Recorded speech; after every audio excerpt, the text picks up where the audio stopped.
Hey, MFK in the house. My first show in uni, it was a Facebook message I sent to the Passions Boss, and she left everything she was doing and she came right to school to support me. Didn't take a dime. Did you know her before then? Nope, I didn't know her from Jack. Lagos, London. I'm a superhuman, you cannot put me down. I am magic, yeah, I am magic. All I see is God's speed. Don't know if you can stop me. I don't want to try me, I don't want to try me. It is my destiny, why you won't cry me. First, I came from the deepest of valleys. On my mind, I only where the bag is. Couldn't even focus on these baddies. I want boys won't take cover, I'm the baddest. Alright, good day everyone. Welcome to the Afrocoolpodcast. That's what's up. Where we discuss everything African and cool, from music to music business, tech, education, lifestyle. And I'm MFK, like you all know. And today I have the amazing Tomiwa Sage. You have sense. Anywhere I go for interview, you don't put the amazing. I leave. The amazing Tomiwa Sage. Actor, comedian, MC, and to me personally, rapper. A lot of you might not know that, but to me personally, rapper. So let's kick it off this way from the get-go. Okay. Where were you born? Where did you grow up? And what were the early childhood memories you had? Like just childhood memories, like one or two that stuck. I was born in Lagos. And I grew up in a barrack called Gowon Estate. Very, very crazy place. I mean, my childhood memories were like what every kid who was born in the 80s had. I mean, just day before yesterday, I was in a restaurant and they were showing, I think it was Universal Channel on DSTV. Okay. Was showing Commando. Arnold Schwarzenegger Commando. Like and it reminded me quickly of my childhood where I had to literally put pawpaw trunks, put nail on it in a stick and do a machine gun. That was my childhood. It was fun. It was free. I mean, I enjoyed my childhood so much. I don't think kids nowadays, have that kind of exhilarating creative moment as kids anymore. I really enjoyed my childhood. Okay. It was good. That's cool. And like you said, almost every kid born in the 80s, that was like the go-to memory they would have. So, okay. Early influences you had, like that built you to being the man you are as a person, your personality. Who were like the early influences around you? You can't take the man away from his environment. So, I mean, the environment I grew up in shaped me. And my father was a military officer. So I took a lot from that and a lot from the other military personnel who were around me. They were up early. Their clothes were clean. They instilled discipline. They let you be handy to work. And they didn't, back then, they don't care about, you're Christian or you're Muslim. No, the thing there was just order, Very order. True. Like, you have to have order. There's the order of the way of things, and everybody has to get in line. Whether you're Christian, Muslim, Yoruba, Hausa, nobody cares. Order is order, you follow through.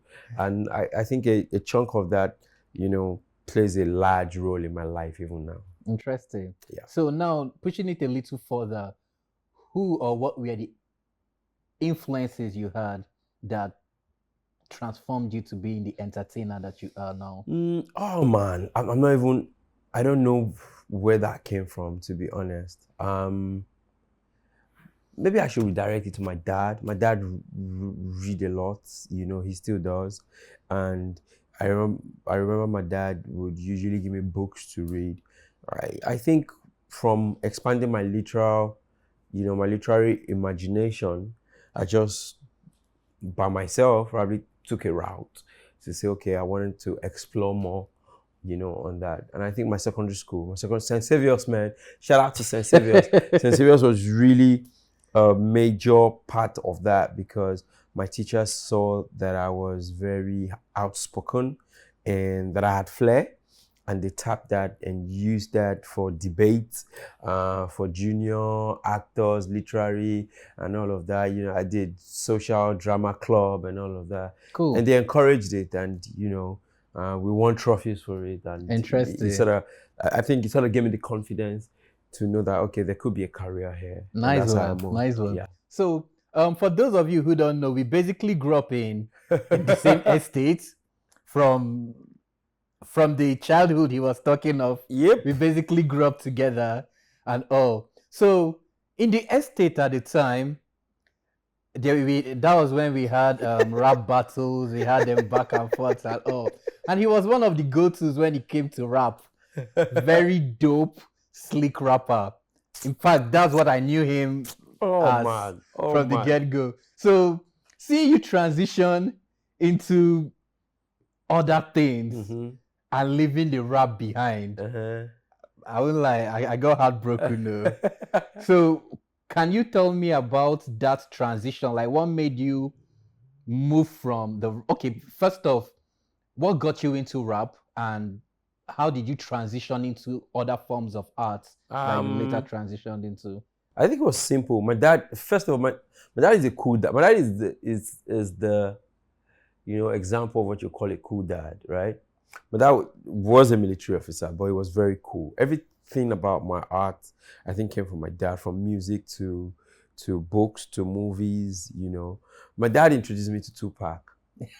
I'm not even going to lie. I had that cassette. I think it was Machiavelli at that time. I'm not sure. Was it Machiavelli? Yeah. I can't remember though. It was one of those, and I just literally liked that. And I gradually, dived into it. And then there was Ray Power when we were growing up. Ray Power had like the coolest jams, Ray Power jams or something. Yes, yes. The songs were great. And it was, every other older person in the estate then, I had that maybe Snoop Dogg one thing. Yeah. It wasn't hard.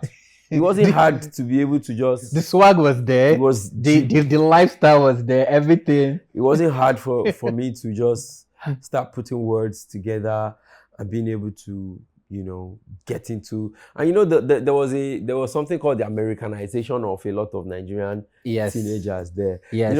Rap, we used to do rap battle, like proper rap battle, as we saw in American movies. Exactly. So sides of the block, you see them, downstairs, your crew, and the other crew. Yeah. We just, New Breed.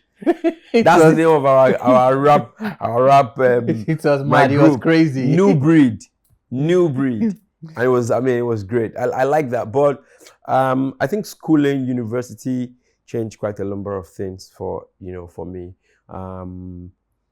I got into uni first, I think, and then I went off to UI and studied theater art, so I became an actor. I became a drama student. Interesting. And that was important. Because I was about asking where you studied, what you studied, and if what you studied helped shape you into what you are. And basically you just broke that down. Like, even though I was still rapping till like maybe 300, but I quickly found out that my courses, the courses I had to do were the drama.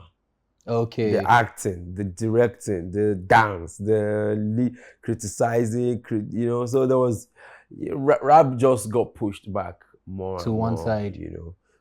So that which I had to do for school became that which I had to do for work. Okay. The moment I started getting paid to do any of these other art forms, I was like, I just moved on to it. Interesting. So, okay, when did you officially get into the entertainment scene, like for real, like, okay, now this is what I'm doing as a job, a career, getting paid for it and all? Like, when did you get into the entertainment scene And what was your entrance into the scene as first? Comedy, MC, acting, what? Acting, I like to say, because I think it's there from UI. In 2006, I got into a production with it was a departmental production. It was OZD, written by JP Clark, directed by Femi Oshofison. Professor Femi Oshofison is not a small person in this world. If you name Wale Soyinka, if you name JP Clark, if you name Niyi Oshundare, you name Femi Oshofison, right? And he was a lecturer, and he directed that play. And boom, off we were to Bayelsa, Gloryland Cultural Center, for the 10th year anniversary of Bayelsa State. Interesting. Yes, it was OZD. Okay, yeah, 2006, because Bayelsa was created in 96. So we went there with Gabriel Afolayan and quite a number of every other person. Yeah, because we're in the same department. Okay, then he was a student as well. Yes, and we got paid, for being in that job. Went to Bayelsa, we performed, and I'll say that was my first entrance into the world professionally, to say, okay, I'm a professional. I remember the former governors were seated, president, and we performed like, okay, officially I'm here. From there, I started being involved in other, theater productions, tours, basically. Tours that were going around the country, around the continent. I was getting paid. During the holiday, I'll come to Lagos, join Wale Oguntokun, do plays and all of that. So yeah, basically that much. Interesting. So okay, obviously you kicked off via acting. Yes, via acting. So when did the other forms of art, now officially we've come to agree that music is now being then we are now into acting majorly. So when did other forms of art come up, like say MCing, comedy, and all that? When did it come into the setup? I think both had been going side by side, because back in high school, I was a rapper, actor, and I used to do comedy during free period. I would just step in front of and make people laugh. When we had social, whatever, I literally used to perform. When I got into UI, freshers welcome, I performed, So I think they were growing together. Okay, simultaneously.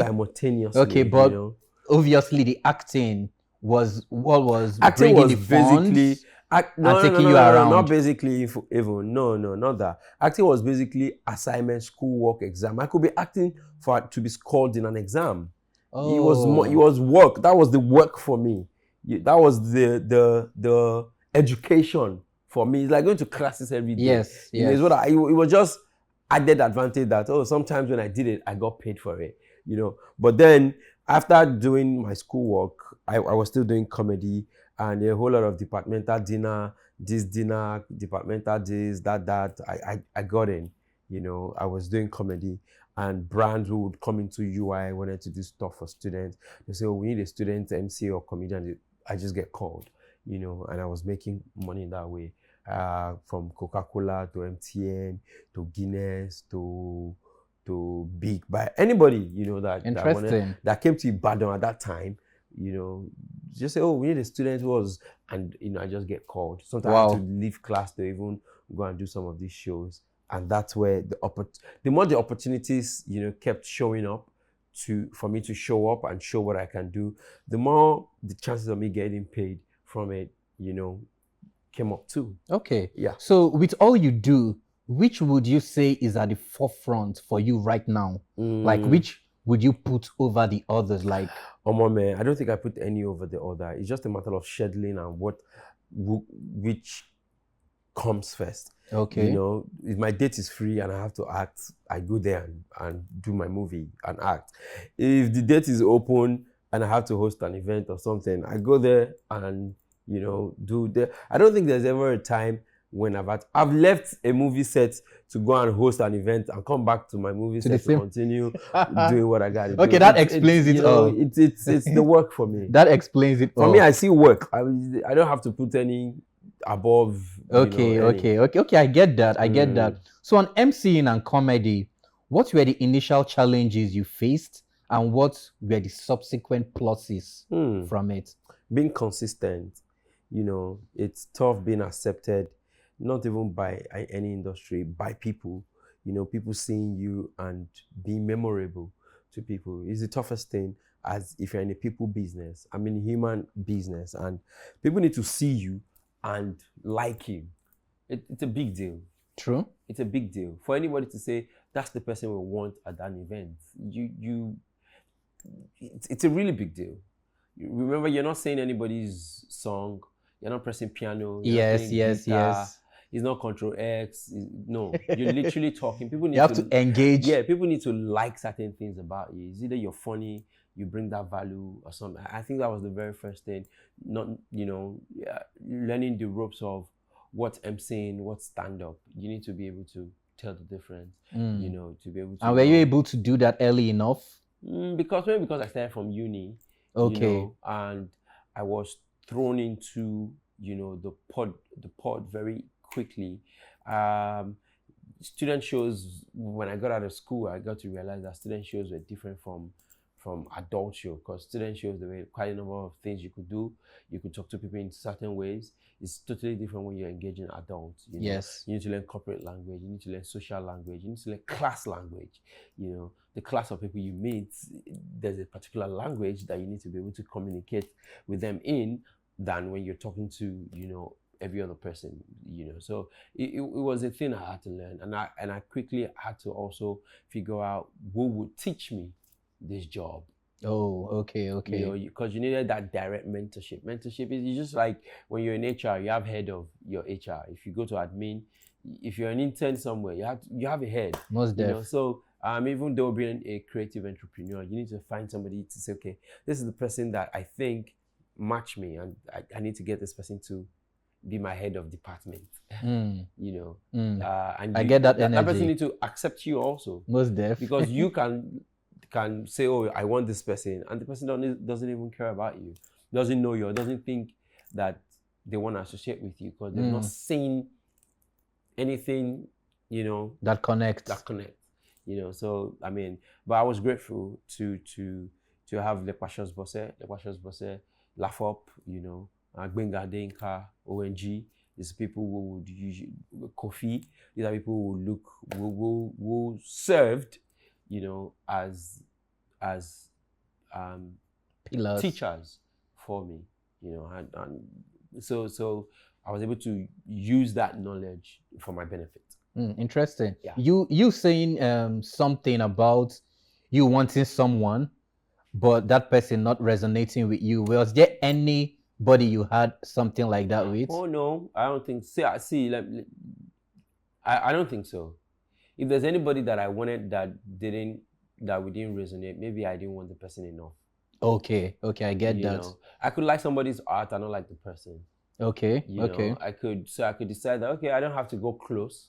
I could watch from afar, yeah, as much as possible. And I think I was able to do that with a number of people. So getting into this space and being accepted, having these people around you, what would you say have been some of the pluses you've gotten? It helps to open doors. You get opportunities. And when I mean opportunities now, opportunity is not to earn money, basically. Opportunity to show your gift. Okay. And I'll say, Lepashos Bosse had event, and she would let me open for her. Whatever the event was, she would literally say, whether it's a corporate gig. She said, my brother is here. He's funny. He will just do 5 minutes and warm you guys up. Ladies and gentlemen, please put your hands together for Tomiwa Sage. And she would do that for me every time. Lepashos Bosse would do that. As a matter of fact, my first show in uni, it was a Facebook message I sent to Lepashos Bosse, and she left everything she was doing and she came right to school to support me. Didn't take a dime. Did you know her before then? Nope. I didn't know her from Jack. Wait, let me get something straight. You were in school? I was in school. You had your first gig? I was planning my first show. You reached out to her randomly on Facebook. I introduced myself, say I'm an aspiring comedian. I'm planning my show. It's coming up so day. I'll be so honored if you could come and support me. And she did. And let's create a little, let's paint a picture here. This was in UI. Yes. She was in Lagos. This was 2008. And she came all the way. Yep. Interesting. So that was the whole thing. Yeah, that was how literally I became her son. Wow. Yeah, and she extended that grace onto me. So much so that, I mean, when she has events, she lets me know. She lets me know the event she has in a month. She says, okay, if anyone you can come to. And, it wasn't, carry my bag. Oh, no. It was, professional. Yeah, she accorded me that full respect of, Wow, the only thing she demanded was the punctuality is the key thing, Which, of course, should be. Yes. Wow. Okay. So who are some of the MCs? You've mentioned quite a few, but you were much more detailed about like Precious Boss. But who are some of the MCs and comedians that from time to time you made it a duty to check out their works to be able to spark yourself, to keep yourself all sharpened and Forever. I like Forever is my friend. Forever is very funny. Damola comedian. These are my contemporaries, right? And I respect the work, the amount of research that they put in their work, and the diversity that they have in their work. I really love that. Phronesis, Laugh Up. Okay. Laugh Up and I were in the same department. He was from uni days. Yeah, from uni. He was 2 years my senior, and we would usually go everywhere together if he had gigs. We would usually just, so I watched him a lot. And the funny thing is, I've heard some jokes from Laugh Up 10 years ago, and I still hear them now, and they're still good because he puts a bit of thing, and that's just brilliant. Wow. That's wow. Just brilliant. Yeah. Interesting. Yeah. So would you say those were, in quotes, your sets in the business? I don't think there's anything about, set or no set. I don't know, man. I don't know about sets. I know people are because in rap, in music, like you have class of. I don't like think the way you have the Drakes, J. Cole, Wale, they were one class. I think it's different because you see, in music, you could literally say it's just the time when everybody gets fame that people think, oh, the class of. Okay. For instance, Kanye has been there before. Kanye produced so many records before he actually even got a first record. Very true. When AY Life was doing AY Live auditions, the AY where a whole lot of the other guys who came up a cappella, some of the people who were in AY Live audition. I remember I was already doing comedy in Ibadan. I was already doing comedy in some place in Lagos. Interesting. So how do you then how do you then say set? Okay. I get the context in which everybody just wants to say, okay, people now know you're a household name now. But now that person is an household name, they just didn't jump up, They've been doing stuff wherever they are. A lot of groundwork. For a lot of time, you probably just don't know them. Very true. Very true. So okay. They've been working. Okay, I get that. Yeah. On your MCing part, I go through your Instagram from time to time. Okay. And I indulge in a lot of your activities. Okay. So one that really caught me big time was you MCing for Kunle Remi's wedding. Oh, okay. And you did an amazing job. Thank you, Maxi. You did an amazing job. Maxi. How did that come about? Like you getting the gig, you making it as elaborate as it was and everything. Oh, so I'm not even trying to be. I mean, I don't bigger gigs. Kunle is my friend from UI. Oh, okay. So I mean, I knew Kunle like of 16 years now. Interesting. Yep. I mean, maybe today.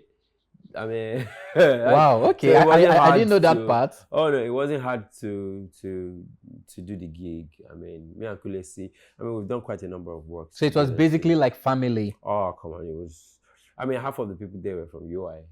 Oh. Wedding, so I was in my zone. It was like a reunion of some sort. Yeah, it was. It was because, I mean, I could look around and see everybody that I knew before we even had mustaches. Yeah. And beard gangs and all that. I'm telling you, man. Okay, so going through that, I noticed there there were some things you did to hype up the crowd, and I noticed that whenever I scroll through your page, I noticed you have some stuff and all. So what would you say is your go-to thing when you want to get a crowd or an audience hyped up? What is that thing that you know that this thing has never failed me? Just complimenting people. Yeah, just as easy as that. Complimenting people. People hardly get complimented. A lot of MCs just come and then, yeah, it's good to be funny, to talk and stuff, but people are there. People took time to celebrate, to look well, to look good. You know, you want to know them. You'd be surprised what just knowing people, it's not even working, just trying to know someone, okay? Trying to know a couple of people on your seat will do to ease people up. Interesting. Just make them feel welcome, basically. Interesting. Yeah. Talking about complimenting people, you're obviously a super fly guy. What do you mean by super fly guy? Take a look at your outfits. Oh no, this is just, I just throw into something. That's what super fly people say. I mean, going through your Instagram also, obviously someone would know you don't joke with your fashion. Okay. So does na follow come, or do you have a stylist? Some na follow come. My dad is very stylish. I mean, so I always, it's very cool that I can always say my dad is very stylish. My dad will usually tell, oh, you don't do that. This is how you knot your tie. Really? You sag. And this is how you can, you can lace your shoe like this. This is another style to lace your shoe. Interesting. Yeah, you don't wear black and you don't wear pattern on pattern. You gotta wear this. Oh, yeah, so true. A bit of that came from my father, but also, I mean, the people I move with are stylish people. And when you get to learn a thing or two. I really learned the gentleman's manual about dressing, and for me, it's not about fashion. It's just basically about dressing well, just putting the right outfit together, the right colors to look gentleman. True. It's not necessarily about trying to be fashionable. No, if you're a gentleman who knows the gentleman code, you definitely look fashionable. Okay. You guys have heard that, right? If nothing else, you take that with you. So now, movies. Yeah. How long have you been in the industry, and how did you officially get in, and what was your first movie? I can't remember my first movie, but it must have been in 2004, 2005. Interesting. Yes, I wasn't even in school then. It was Catholic Church. It was St. Joseph. Yeah. Interesting. St. Joseph had a Sion came together and wanted to shoot a movie. And they brought this guy from Ekiti. I can't remember him or something. Akim, that's his name. And I was in that movie. Raf played in it. Quite a number of people played in it. And the movie did well. Because I remember they kept taking me to all the church or the Catholic church diocese or whatever, parish, and it was good. And that was my very first, I think it was 2003 or 2004. That was my very first stint, in the movie world. Thinking about it now is very funny. Wow, as in I'm almost speechless. I'm serious. And then after then, I mean, from UI, we'll just usually come to auditions in Lagos, play a part here. I did an adaptation of Woman of Calabar with K Muzo. I can't even remember them. Yeah, but we went to Calabar Festival, did, shot. It was good. It was the Calabar Woman. I think it was an adaptation of Elechi Amadi's The Woman of Calabar or something. We did that, and and I got into Tinsel. I got into the Johnsons. I got into quite a number of production, man. Can't remember about. The way you casually say you got into Tinsel. Oh yeah, because I was in school when those Tinsel, are big deals. No, but I was in school when the audition for Tinsel came out, and it was everywhere. And we attended. It was 2007, I think. And I attended. I think Nigerian/African at the time, Tinsel was like the biggest thing. Yeah, it was the biggest. It was the biggest. No, there was Doctor's Quarters before then. Okay. There was Doctor's Quarters, who was African Magic. They just auditioned for extras, and because you were students, they couldn't put you on permanently because of the schedule. You can't meet up with school Yeah. stuff, So those are my very early works. Interesting. The first mention you made, acting for the Catholic Church and all, it's a little bit, should I say, it makes me think because you're not Catholic. Yes, I'm not even Christian. Exactly. So Oh, but you know what? In the estate, the Catholic church was just behind my house. Very true. I would usually just stroll in. my neighbors were Catholics. Myself and Papa would play football together. I would literally just go into Catholic church. I would do whatever they do. We chill. I didn't even know you were Muslim till later. Yeah, I mean, so there were almost no disparities and all. Yeah, when I started seeing them move camera about, it was just fun. I just jumped in there, I think I was doing makeup at some point, and then one day they'll say, "You, come, give him scripts, let him read for this, let him do this," and just like that, it happened. Wow. Yep. Interesting. And your folks didn't have any issue. They didn't know then. 1-0. but I mean, like I said, my parents are not necessarily so hard. My dad is not, don't do it. No, my dad just basically supports whatever you want to do. Make your mistakes, then direct. Yeah. Okay, so like I asked for the MC/comedy parts. Now for the movies, how would I put it? What challenges you encountered trying to get into that space, like the Nollywood proper? What were like the challenges you encountered? Nollywood has a lot of issues. That, and you see, it's because of lack of structure. I literally would just say this all the time. There is no auditions, basically. There's no structure to say, okay, you're an actor, you gotta join this, you gotta be here. There's Actors Guild. You join Actors Guild, and that's where it ends. It doesn't. I don't think it says anything about the fact. Actors Guild is not supposed to get you jobs anyway. You're just supposed to protect your interests as an actor. Okay. But it'd be nice to know that, okay, we need actors. We could definitely call on this studio to audition their actors. But we don't have that. And because there's no structure in the industry, but everybody just appropriates power to themselves. But like the Actors Guild thing, it's national. But let's say in the Lagos space, where we are beginning to have movies that, in fact, the Lagos space is beginning to have like their own industry. So is there like a body that does most of those things you would prefer, you would want? I don't know. I don't know of. I think that people just have, let me say, clicks. Okay. Maybe clicks. But I mean, there's Ebony Life Studios now who now have an academy. So it's I don't know. I've not gone there, but I like to think that it would be easy for them to just look into their academy and pick actors. Very true. There's Kolia Afolayan now who also has an academy. Okay. And you may see bright lights, talent from there and pull them into the movie. I don't know who else has.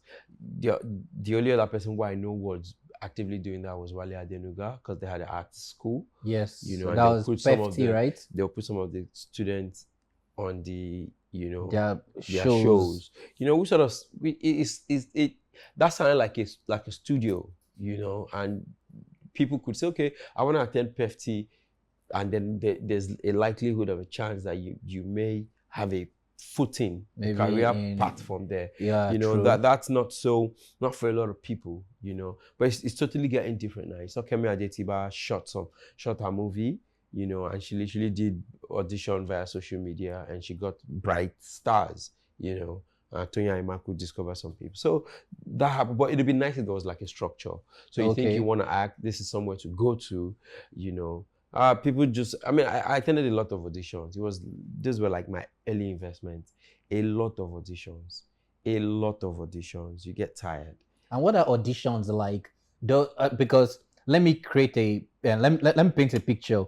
For jobs these days, like your random corporate jobs, most people will tell you that, bone interview, they know who they want to pick. They do interview, maybe say. Okay. Is it like that for auditions? Like, do you think that these people already know who they want, but for no. to save face, maybe they just do auditions. Well, maybe sometimes there's always a thing called table casting, you know. Okay. And then they cast, they have like cool known faces that they already want, you know. There's a typecast. Okay. But there are other roles, and you want people to get in there, so you want them to audition, right?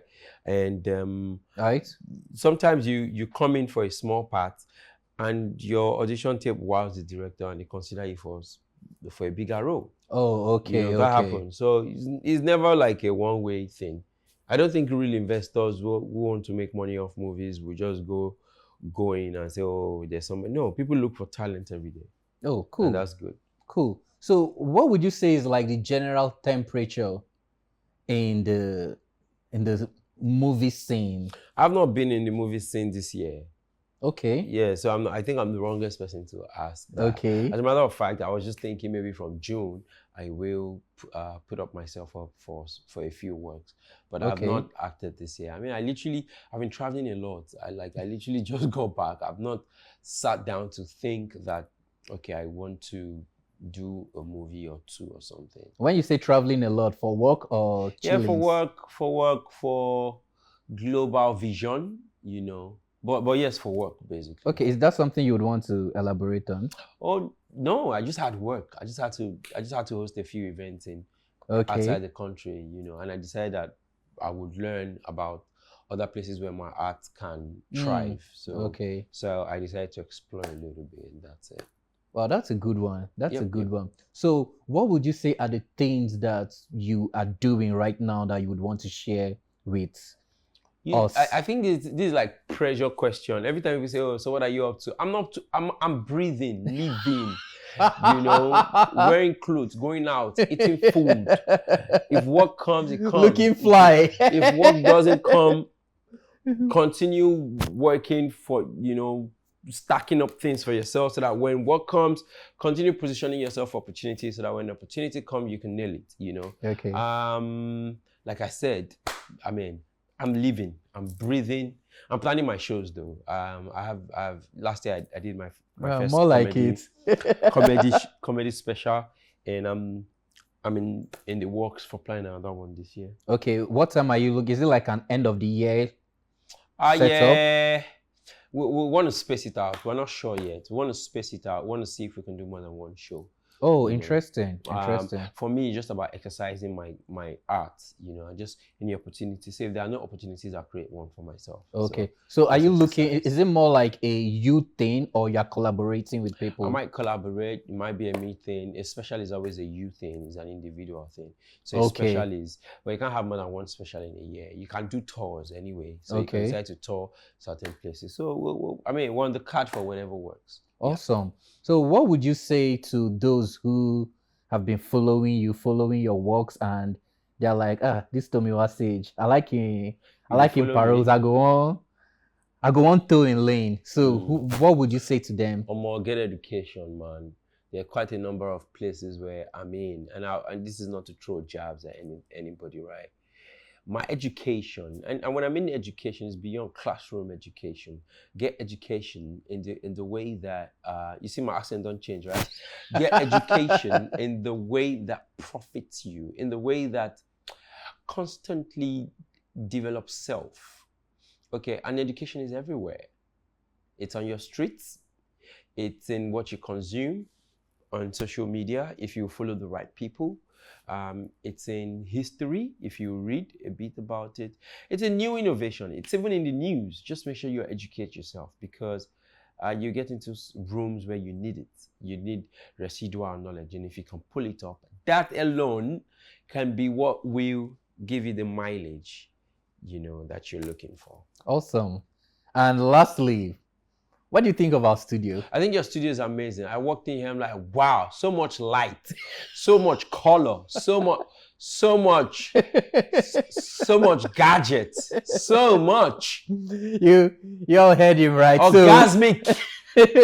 So this is like the Daba Studios, and if you would love to make use of this studio subsequently for your podcasts, for your audio visual recordings, there's a number on your screen. Just hit us up and we can make magic happen for you. That's what's up. This is the AFROCOOL podcast. MFK is in the house. And thank you, Tomiwa Sage. We really appreciate you coming around. Thank you. Bless. I don't want to try me. It is my destiny why you won't cry me. First, I came from the deepest of valleys. On my mind, I only where the bag is. Couldn't even